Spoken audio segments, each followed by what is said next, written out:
오늘 비디오 수업에서는 적자 재정 정책에 따른 밀어내기 효과에 대해 논의합니다. 이전 강의에서 우리는 조세 승수와 지출 승수로 알려진 재정 정책에 따른 두 가지 효과를 연구했습니다. 해당 수업에서는 정부 지출을 늘리거나 세금을 줄이는 방식으로 경제의 총수요와 총산출을 비례적으로 더 많이 증가시킬 수 있다고 배웠습니다.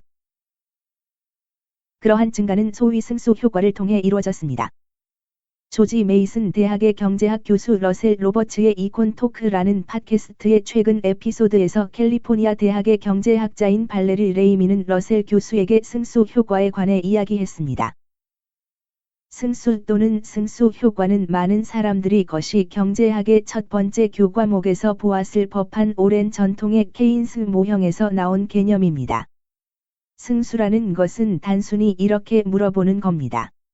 정부가 지출을 $1 증가시키면 국내 총생산 또는 산출량이 전반적으로 얼마만큼 증가할 것인가? 승수가 1이면 정부가 지출을 $1 늘리면 국내 총생산이 $1 증가한다는 것을 의미합니다. 승수가 1.5라면 그 말은 정부 지출이 $1일 경우 국내 총생산이 $1 50센트 증가한다는 뜻입니다. 국내 총생산은 정부 지출과 소비, 투자의 총합으로 구성되어 있으니 승수가 1이라면 간단히 말해 정부가 지출을 $1 늘려도 소비와 투자는 $1 이상으로 이어지지 않는다는 말입니다. 국내 총생산의 네 번째 구성 요소인 순수출의 경우도 마찬가지입니다. 승수가 1이면 정부 지출이 고스란히 국내 총생산으로 옮겨갔을 뿐 민간 경제를 부양하지 않았다는 말입니다. 그래서 사람들이 진정 추구하는 건 1 이상의 승수입니다. 그래야 단기 경기 부양책이 좋은 효과를 낼 테니까요. 정부 지출의 증가가 민간 소비와 민간 투자를 더 많이 증가시킨다면 확장적 재정 정책이 애초에 지출 증가보다 더 큰 총수요 부양을 가져올 가능성이 큽니다. 그러나 재정 정책의 활용과 관련해 상반된 이론이 존재합니다. 이 이론은 밀어내기 효과라고 알려져 있습니다. 오늘 우리가 살펴보려는 것은 정부의 차입으로 충당된 정부 지출 확대 또는 세금 인하가 실제로는 경제 전반의 총수요 감소로 이어질 수 있다는 겁니다. 정부 차입이 민간 부문 금리를 끌어올리고 민간 지출 규모를 밀어내게 하는 경우가 그렇습니다. 캘리포니아 대학의 발레리 레이미의 밀어내기 효과에 대한 설명을 다시 한번 청해 듣겠습니다. 그걸 전통적으로 밀어내기라고 부릅니다. 정부가 지출을 $1 증가시켰는데도 국내 총생산은 60센트 증가하는 경우를 봅니다. 그 말은 정부 지출의 효과가 소비와 투자, 순수출과 같은 일종의 민간 지출에 의해 밀려난다는 말입니다. 총수요 총공급 모형상의 밀어내기 효과를 설명하기에 앞서 먼저 분석에 사용할 새로운 그래프를 소개해야 합니다. 여기 왼쪽에 보이는 대부 자금 시장을 살펴보겠습니다. 대부 자금 수요와 대부 자금 공급을 살펴보기에 앞서 해당 용어가 무슨 말인지 정의합시다. 우선 대부 자금이 무엇인지 이야기해 봅시다. 대부 자금은 주택과 자본재 같은 자산에 대한 민간 투자 자금을 조달하기 위해 기업과 개인이 국가은행 시스템을 통해 확보할 수 있는 민간 자금을 말합니다. 따라서 대부 자금 수요는 주택이나 자본에 투자하려는 여러 가계와 기업의 민간 수요를 말합니다.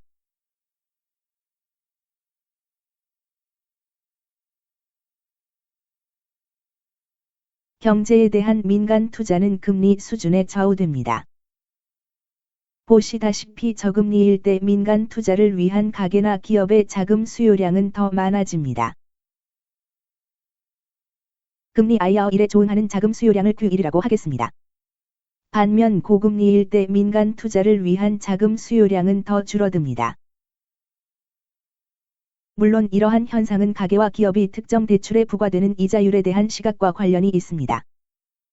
기업이 은행 대출금을 상환할 때 금리가 높다면 대출 기간에 걸쳐 더 많은 돈을 지불해야 합니다. 반면에 금리가 낮다면 기업은 은행 대출금을 상환할 때 드는 돈이 줄어듭니다.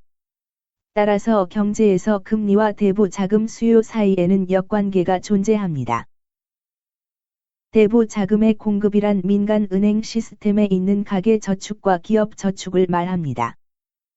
말하자면 고금리일 때 가계는 은행 시스템에 더 많은 돈을 예치할 용의와 능력이 있습니다. 금리가 높을 때 더 많은 예금 수익을 낼 수 있기 때문입니다. 반면에 금리가 낮으면 대부 자금 시장에서 이용할 수 있는 자금 규모가 줄어듭니다. 왜냐하면 저금리일 때 가계가 은행에 맡기고 싶어 하는 소득의 규모가 줄어들기 때문입니다. 기업의 경우도 마찬가지입니다.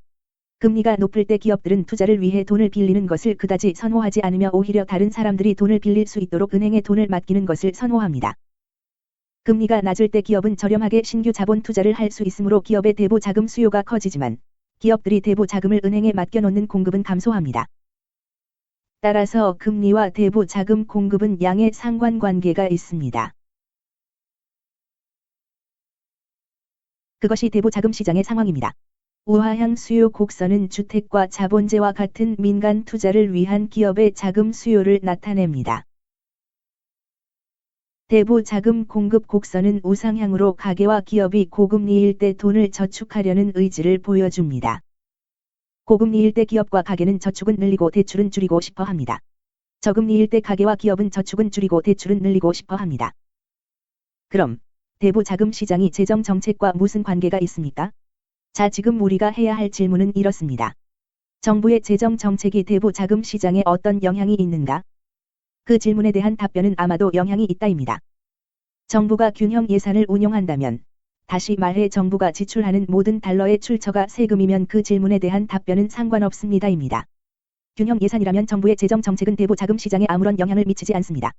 그러나 정부가 확장적 재정 정책을 채택한다면 즉, 세금을 축소하면서도 정부 지출을 확대한다면 소위 재정 적자로 이어집니다. 재정 적자는 정부가 징수하는 세금보다 많은 돈을 쓸 때 발생합니다. 우리는 당연한 질문을 해야 합니다. 정부가 징수한 세금을 초과해 지출하는 돈은 어디서 나온 것인가? 대답은 민간 대부 자금 시장에서 나온다입니다. 정부가 대부 자금 시장에서 차입자가 됩니다. 다시 말해 대부 자금을 원하는 수요자는 단지 가계와 기업만이 아닙니다. 정부도 대부 자금 수요자가 될 수 있습니다.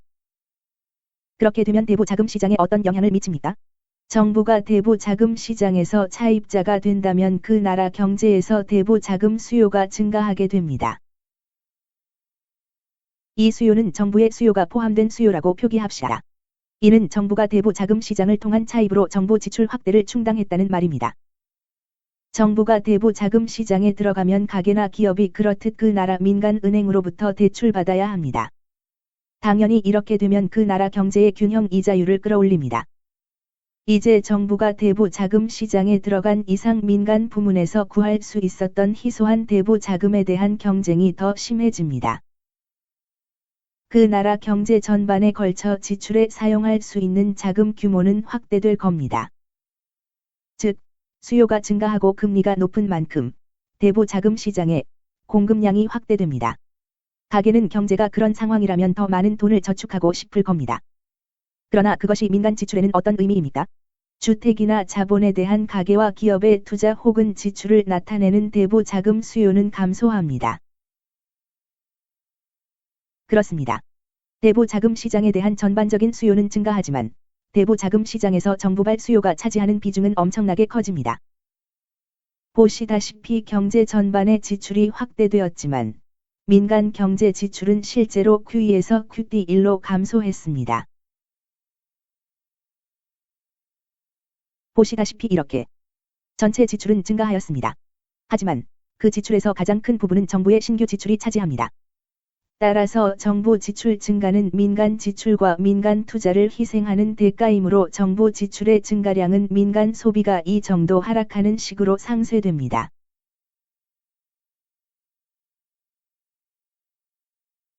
가계와 기업은 민간 부문에서 이용할 수 있는 제한적인 규모의 자금을 놓고 정부와 경쟁해야만 합니다. 정부 차입이 민간 부문에서 이루어지면서 금리가 상승하고 민간 투자와 민간 소비는 감소합니다. 정부 지출 증가에 따른 효과는 가계나 기업의 민간 소비와 투자 감소로 밀려나면서 상쇄될 겁니다. 오른쪽 그래프에 있는 총수요 총공급 모형을 살펴봅시다. 정부 지출이 일정량 증가한 후에 총수요가 증가하면 어떤 일이 벌어지는지 봅시다. 자, 여기 이 그래프를 보고 몇 가지 가정을 해보죠. 완전 고용 수준의 총 생산이 경기 후퇴기 수준보다 5천억 달러 더 많다고 가정해 봅시다. 정부가 이 경제의 한계 소비 성향을 계산해 보니 0.8이었다고 칩시다. 완전 고용 수준의 총 생산을 달성하려면 정부 지출을 얼마나 조정해야 할지 파악해야 합니다. 목표 조정액 5천억 달러를 특정 숫자, 즉 승수로 나누어 계산할 수 있습니다. 승수는 얼마인가요? 지출 승수는 1을 1- 한계 소비 성향으로 나눈다고 배웠습니다. 이 경우 지출 승수는 5입니다. 이에 따라 정부가 정부 지출을 1,000억 달러 늘려야 5천억 달러의 완전 고용 산출 수준을 달성한다는 계산이 나옵니다.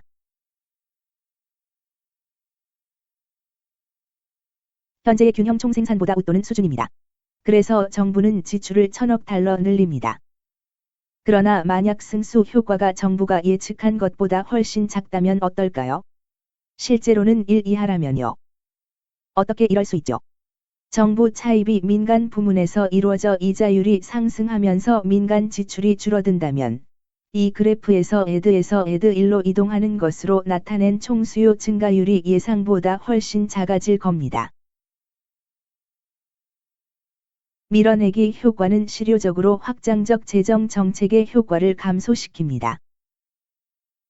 이 경제에서 민간 지출의 축소가 정부 지출의 확대 효과를 상쇄하기 때문입니다. 따라서 밀어내기 효과가 발생하면 실제 총수요 증가는 에드1호의 외향 이동에 불과할 겁니다. 케인스 지출 승수 이론이 성립한다면 승수 효과로 인해 훨씬 더 큰 폭의 총수요의 증가로 나타날 겁니다. 하지만 만약 정부의 지출 확대가 민간 부문 차입을 통한 재정 적자로 충당된다면 이러한 민간을 통한 정부 차입이 균형 이자율을 끌어올리고 민간 지출의 수준이 축소한다면 총수요의 최종 증가는 애초에 정부 지출 확대에 따른 효과를 밑돌게 됩니다. 결론은 무엇인가요? 밀어내기 효과가 발생하면 지출 승수는 1보다 더 밑돌게 된다는 결론을 내릴 수 있습니다. 여기 아래로 스크롤해 봅시다. 정부 지출의 일정한 확대는 다시 말해 1,000억 달러라는 정부 지출 변화는 1,000달러를 밑도는 총수요 증가로 나타납니다.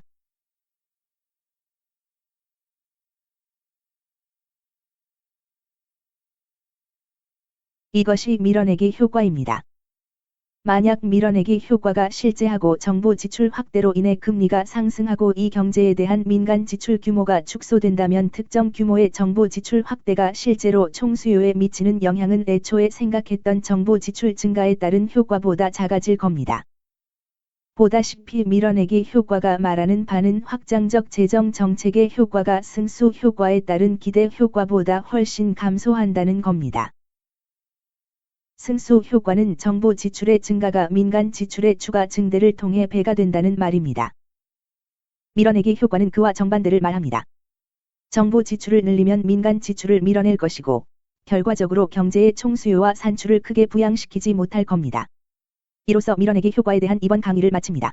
밀어내기 효과에 관한 영상이 하나 더 대기하고 있습니다. 그 영상에서는 대부 자금 시장을 살펴보고 밀어내기 효과의 또 다른 해석을 살펴보겠습니다.